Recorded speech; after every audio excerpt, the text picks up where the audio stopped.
This is Learn It from an 80s Song. I am your coach, Patricia Freiberg. Today, we have a very special guest. Please welcome Dr. Melissa Sussman. Dr. Sussman is an adjunct professor. She's an author and a leadership coach. Melissa is a proud U.S. Navy veteran.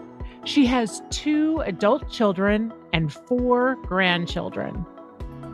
Melissa earned her master's degree in English from Eastern Washington University and her doctorate in leadership studies from Gonzaga University, where she is currently a member of the School of Leadership Advisory Board.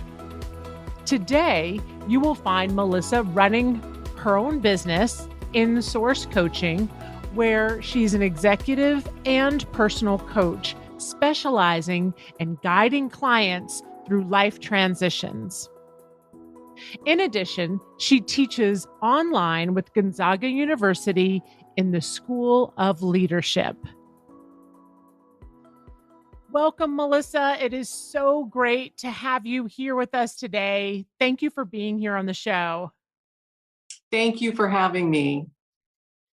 So, this is the part of the show where we have the big reveal as to what song we're going to be talking about today. So, without further ado, can I get a drum roll, please?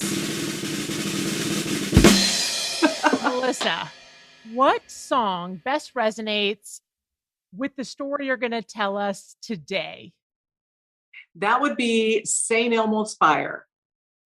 Woohoo! Great choice. I listened to that song on repeat today, and it is just so inspiring. I love it. Great song choice. I love it too. And I remember actually when the movie came out, it was the newest Rat Pack. And That could have had something to do with my love of the song at the time, but not today. Yes, well, that's great. And I went back, trip down memory lane because I go through the rabbit hole when I start going on Wikipedia, and thank God for Wikipedia. But so the song actually came out was recorded in 1984, but then was released in 1985, and it was for the film St. Elmo's Fire. And the song was written by both David Foster and John Parr. And what I learned about this song in the process was that the two of them were contacted to write the song for the film. And the two of them, especially John Parr, had really struggled with getting inspiration to write an inspiring song for St. Elmo's Fire. Well, Foster, apparently, and this is all according to Wikipedia, showed Parr this news clip from a Canadian athlete named Rick Hansen.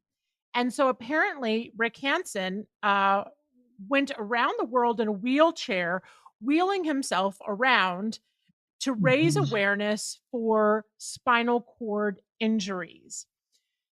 John Parr, when he saw it, was so inspired by this man, Rick Hansen, that he that's how it became Man in Motion, because the tour that the athlete was on was called the Man in Motion Tour. So it's St. Elmo's Fire, in parentheses, Man in Motion. And so what was interesting was that the song is really inspired by and reference with Hansen's journey and his story. However, the song really fit for St. Elmo's Fire as well. So the song just, it inspires hope, and it is an incredible song. It's an amazing movie. I watched the movie anyway, so that's just a little tidbit of information, and I would love to hear your story. I think what started this discussion that you and I have been having is a blog that I wrote about my father when my father entered dialysis. And it kind of shook me to the core, something that he experienced going through that process. And that was, he was 84 when he started dialysis. That was a year ago, a little over a year ago. And if you know anyone who's gone through dialysis, it's such a transition of feeling horrible to entering dialysis and feeling really horrible for a little bit, and then eventually moving on into feeling good. And he was just starting and going through this process, and he was miserable. And I think I cried just about every day knowing what he was going through. The transition was really tough, and it made me think about what he was going through, made me think about the change cycle. And so I decided to write about it in my blog, the change cycle as it related to my father going through dialysis. So that's kind of how all of it started. But the revelation came when, after about the third week, he started to feel better. He had some difficulty. So not everybody goes through these challenges, but he had some difficulty. And after about the third week, he finally was able to settle into his chair and look around him, because initially it was just so hard to be comfortable. But he looked around and he started to notice the people around him that were there. And he called me that afternoon and he said, "You're not going to believe the people that are there. There are 25 chairs. They're all full. And there are women and men and children and old people." He called himself old because he was the oldest one there. He said, "There's people who are struggling financially." He said, "You can tell they're just, the way that they're clothed." He felt so bad. Then there's affluent people. There were some athletes that came in there. And he says, "I know there were Republicans." I think it was the clothing. Yeah. And he said there were all kinds, motorcycle riders. And he said, "All of these people." And I said, "Dad, you've just labeled everyone who came into the room." He said, "Well, that's how I defined them when they came in." He said, "But then I settled in and I said, but they all came through the same door that I did." And my father was a salesman. He retired, of course, but he was a salesman. And he said, "They all came through the same door I did. And they are all experiencing the same thing I am. We're all cold and we're all shivering and we're all cramping, and we're all sitting here for 4.5 hours a day, 3 times a week." And it just settled in with me. And he said, "We're all the same. Doesn't matter what you look like, what you've done, what your title was, how poor you are, how rich you are." And I cried even more. I was crying a lot during that time. And because that is what sunk in with me, a title achiever of my whole life. And then it sank in that what I've spent my whole life chasing titles and darn near killing myself doing it. Right. And for what? Because deep down, really, we're all the same. And titles have an external meaning. And that we all, at the end of the day, are all human beings. And we all experience pain and loss and the discomfort that your dad felt, during dialysis. And so interesting to have that conversation that you had with him. That's just, and it's so, I think it speaks so much to this time right now as well, where we are in this pandemic. Definitely. And when I wrote with the change cycle, he did go out of that. I don't want anyone watching this thinking that dialysis is going to be so horrible, because it does, you do cycle through a change. He was through that first part of the change cycle, the first stage of fear and loss and discouragement and all of that during the time that he called me. But he was just getting ready to go through the recognition and the understanding, and that pendulum swung for him. And he came out on the other side, because now today, and this could be because he's a salesman, he goes in there and he says, I'm going to the office. He never calls it the dialysis center. Yes. It's in here. He says, I'm going to the office today. And he's been so healthy since he's gone. His blood is so healthy. His kidneys are doing great. Oh, and it's really prolonged his life, and he's accepted it, and he's acclimated 100%. Yes. I'm so glad to hear he's doing well. And that, speaks to that community. When you take away all of the things that we may carry around, be it titles, or when we take all of those things away and we're there just with human beings and just together, like he describes, he's going to the office, he's going to see his coworkers, who are all going through the same thing, no matter where they came in from. It's amazing. Yes. Yeah, so good. Tell us a little bit more about, I know you worked hard early on in life, and if you would mind sharing some of your story. Chasing Titles was, that sounds like a good title to a book. It does. I just was like, yeah, exactly. Write that down. We'll have it recorded. We'll have it recorded so you'll remember it. I spent so many years chasing titles, and this goes from when I was a child, and I was the youngest of three children, and I idolized my sister and brother, but my sister especially. I just wanted to be like her, and so I did everything that I could to try to be more like her. And even until the time that we graduated from high school, we had four choices in my family for what we were going to do after high school. It was Army, Navy, Air Force, or Marines. And my sister chose the Navy. And so I chose the Navy too, because she did. And Thank you for your service, by the way. Thank you for your service. Oh, you're very welcome. You're very welcome. It has been my pleasure. Actually, being a veteran, I feel so blessed.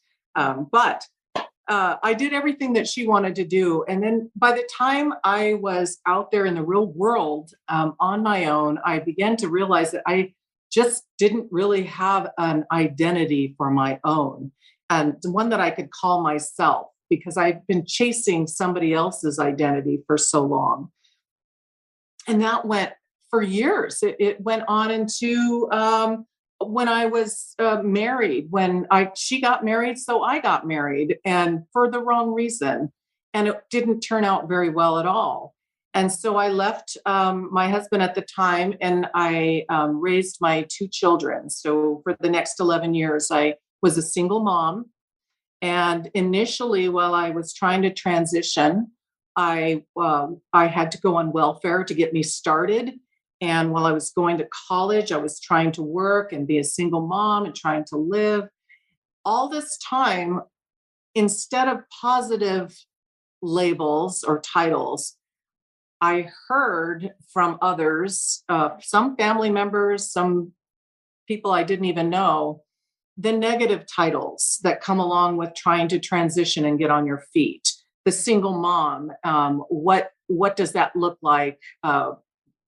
From somebody who is not a single mom, that has a family and they live the perfect lifestyle. At the time, they called it the nuclear family. I wasn't that. I was different. I was a welfare woman. I was a government scammer. It was awful. At school, when I went to college, I was a grant recipient instead of a scholarship recipient. There's difference there. And I started noticing as I went further into my education, which I ended up absolutely loving education and higher education. And a lovely woman, my mentor at the time, Val Clark, she gave me a break to teach, be a student teacher, and I fell in love with it. And I taught for the next 10 years at the colleges, and then earned my master's degree while I was teaching as a student teacher. And earned my master's in English, and I loved to write. So this whole time I was going through this process, still trying to find out who I was, just falling into the next job and trying to raise kids and pay bills and transition from welfare to being self-sufficient. And I did. And I was proud of myself. But then I felt like, well, I couldn't have done it on my own. I had to use somebody else. I had to use the government. So negative self-talk. And that just kind of continued on. And I thought about it later. Actually, I thought about it pretty recently too. When I was filling out a form for a job, and it said, "Are you a veteran?" I said, "Yes." "Are you a combat veteran or wartime veteran?" "No." So what that said was, you're a veteran, but you didn't see combat. All of a sudden, there were these the dichotomy that you're a veteran, but you didn't see war. You're a faculty member at the university, but you're only an adjunct. You're not tenured. Right. You're this, but you're not that. You're this, but you're not that. And I could do that all day long. Yeah. The labels. The labels, the titles, always thinking and deep down going, well, who am I? Strip myself naked. Yeah, right. Who am I? Right. And I discovered this, and I hate to say it this late in the game, but at about 54 years old, when my father went into dialysis, is when I discovered, no, those titles don't matter. I made it where I am today. And by, blessing from God, from my family, and it had nothing to do with how I was talking to myself. It had everything to do with who I surrounded myself with, who was in my inner core. Yes. And I can say honestly that my children are my best friends, and they have been there through it all with me. And yeah, I feel like I've come full circle, but it didn't happen overnight. It's been a lifetime of chasing this discovery of who I am and getting rid of the negative titles. Yes. And it's just exactly like how we opened up and talked about your dad going through dialysis and how he, seeing everybody come in with all different kinds of labels, quote unquote, with all different walks of life.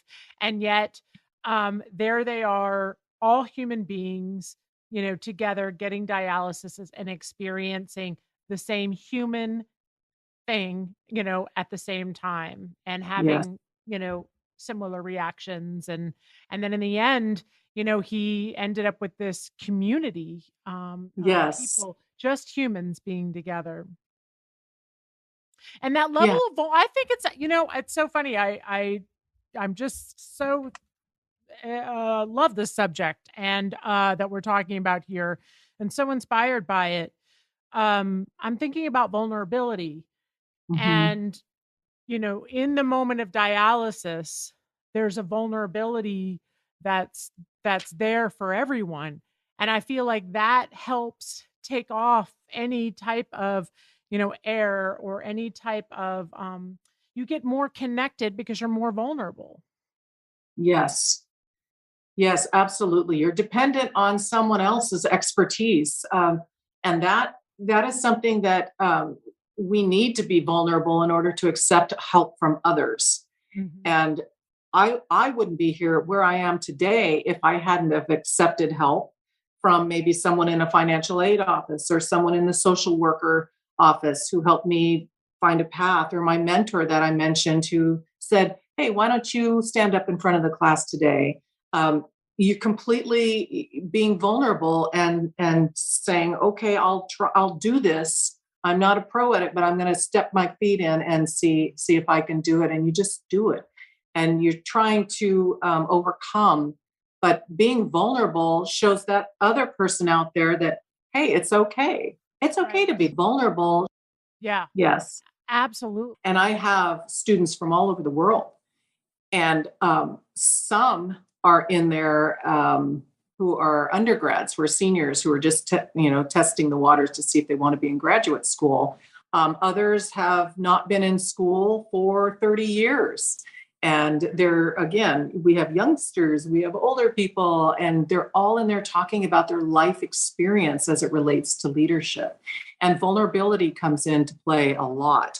But it's just an amazing, I feel honored and privileged to be able to teach this foundations course because I learn something every day that I'm in the classroom. I learn something new and it helps me, it grounds me, to be Right. honest. Grounding. Right. Yeah, and then being able to share those life experiences because when we let our guards down in that way, then we are Hmm. able to really see beyond the surface and share beyond the surface. And I'm thinking about because this has come up for me pretty much since I moved here to Switzerland. I was trying to figure out how I have such depth in um, friends that I've met here. So I've been contemplating this for since I moved here 5 months ago. That Hmm. when you move here, the spoken language is German here. I don't speak the Oh, language yet. I'm working on it. oh. Um, yeah. So I'm working on it. I'm trying to converse with people. But what I did notice is that it's exactly what you're talking about. You take all of the labels away of who I am Hmm. and what I achieved in the US, right? And now I arrive in Switzerland where I don't know the language. I'm as vulnerable as you can possibly imagine. Just getting on the train, just going to the next stop, just those basic things, making sure I don't get lost. You know, Yes. I am 1000% present and human here. And what's interesting is that because of that, the Hmm. people that I've met along the way who have also experienced this or are experiencing this, it's really like, how are you today?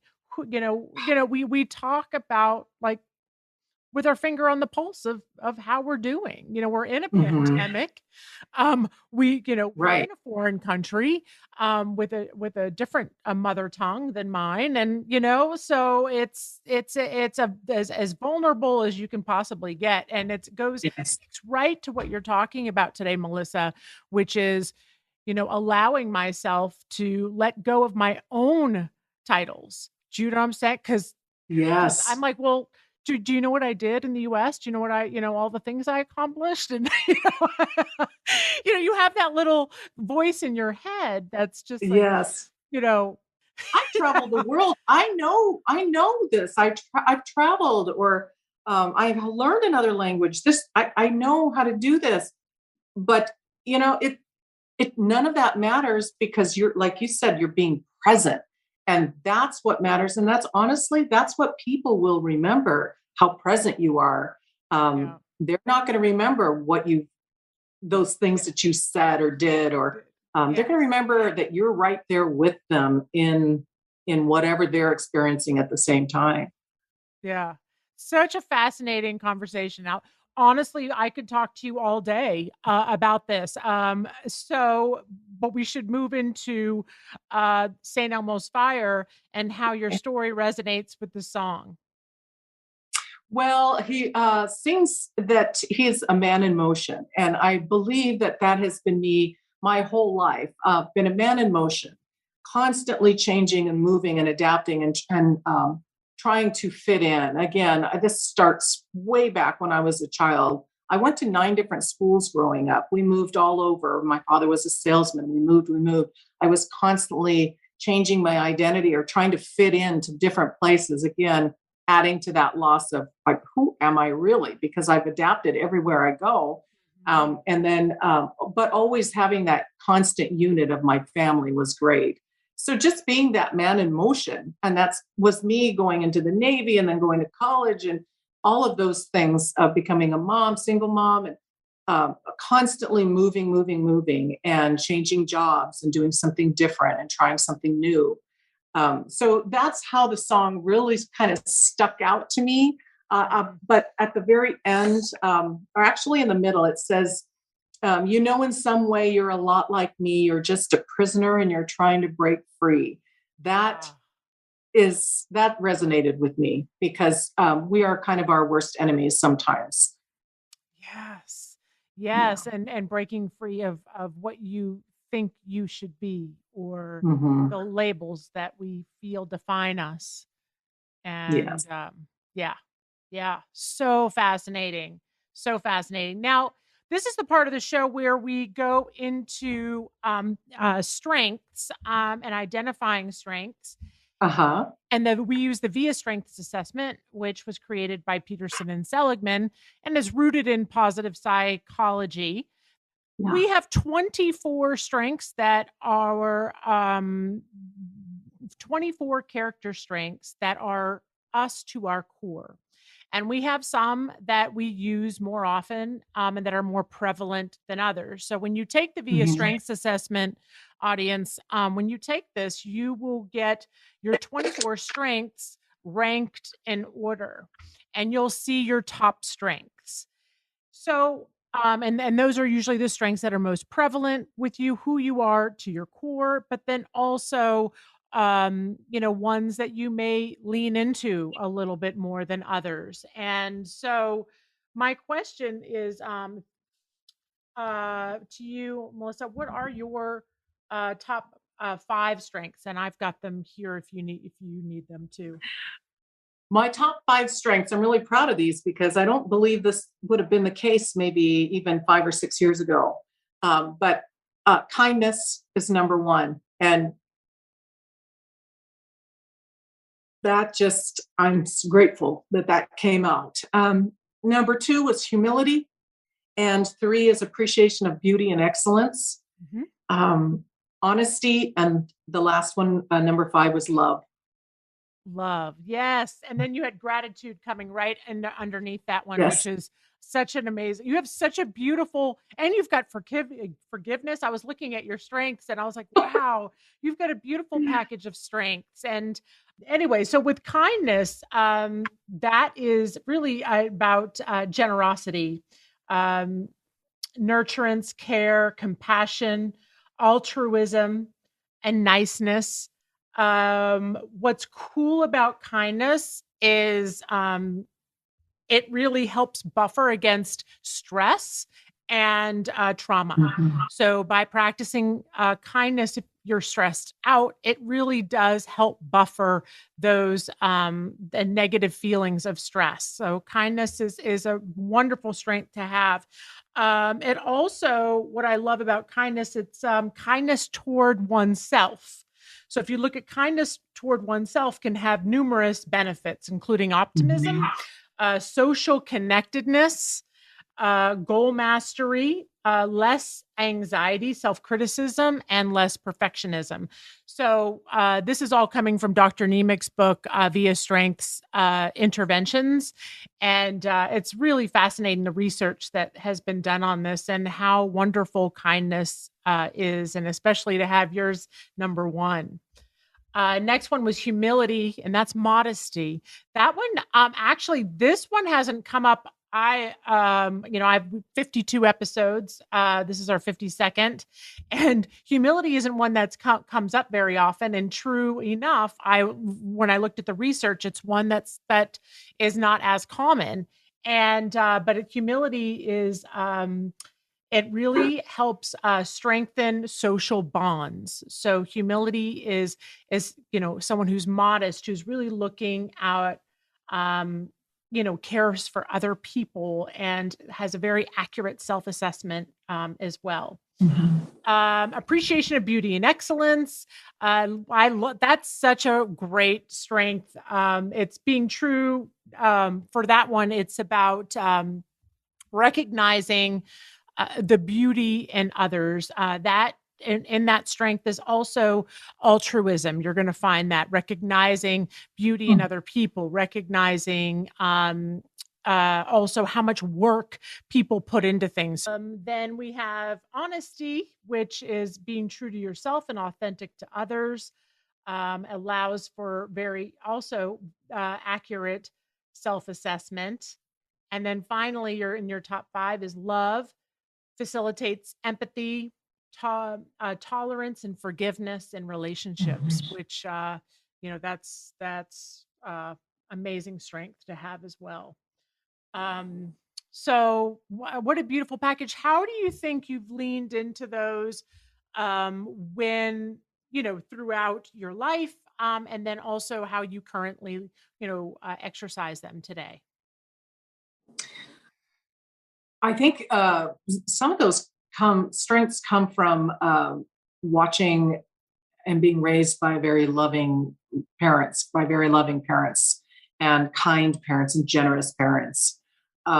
But it also just comes from having been, I think, knocked down so many times and kind of being grounded in reality of the human being and how we are in our social atmosphere, and just having empathy for others, having been there, walking in their shoes.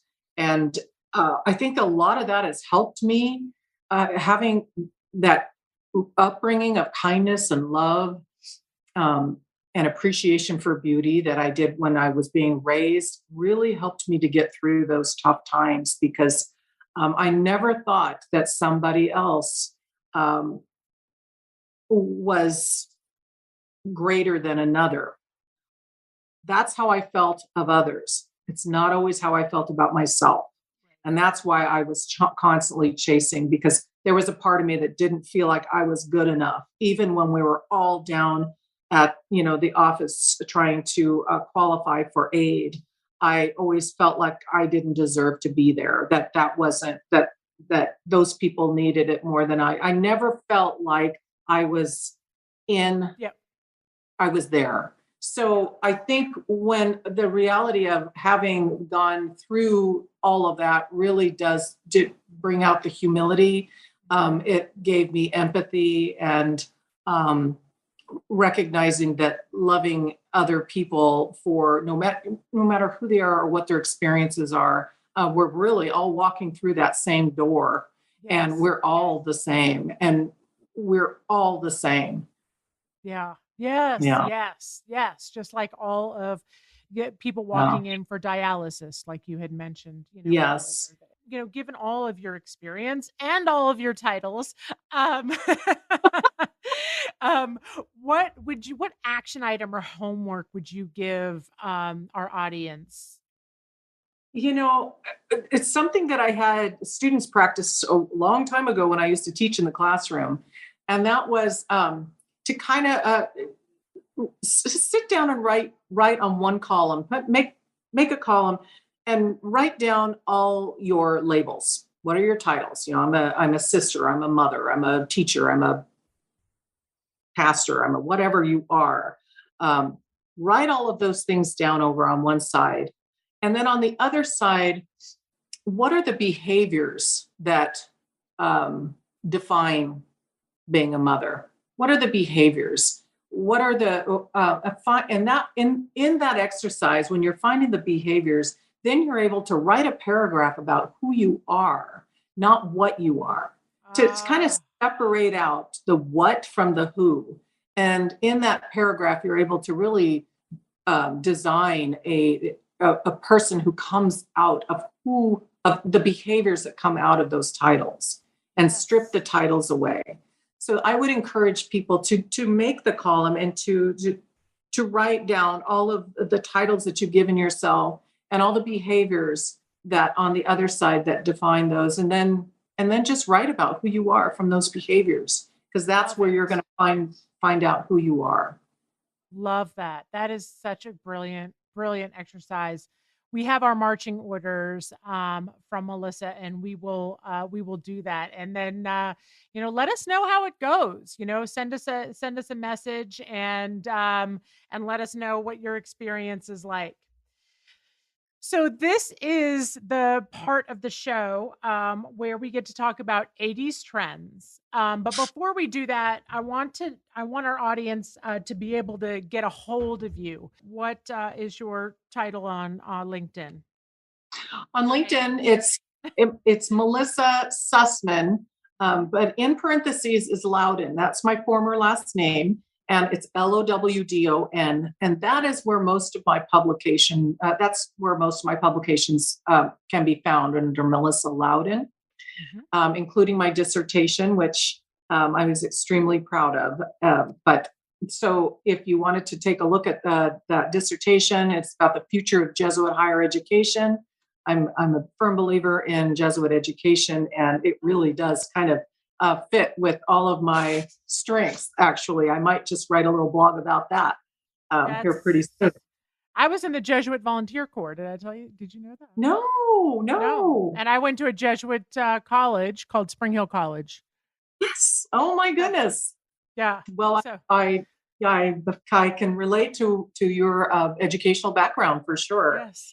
I also am a personal and executive coach, and I own my own business called In-Source Coaching. So they can find me there. In-Source Coaching. Got it. In-Source Coaching. And we'll put that in the show notes as well so they can get a hold of you. That's wonderful. Thank you for sharing that with us. So now's the part where we get to talk about 80s trend. Tell us a little bit about the trends you enjoyed, and then if you have a favorite jingle. Oh, my jingle. I wonder if I'm going to forget my jingle that I wrote down. But I was all about, and I kind of still am, makeup, but the frosty makeup, that was me. I wore it with lots of pride, big frosty makeup. So my eyes were like head beams. Hair was huge. I have a very thick hair. It used to be curly, but it was standing up pretty high. I think I have a picture of it about 6 inches high. Yes. So that was me. And I wore a lot of leggings, and yeah. That's fabulous. I love a frosted lip and some frosted eyeshadow. That's good stuff. And I'm trying to remember the jingle that I put down. Oh, what Dr. Pepper. Yeah. And that may have been in the 70s, but I'm a pepper, you're a pepper. Oh yeah. Yeah. And that kind of fits with the whole title thing, wouldn't you like to pick first? Exactly. It's fantastic. Well, thank you again for sharing your story, picking an amazing song, and until next time. Thank you, Patricia. Thank you.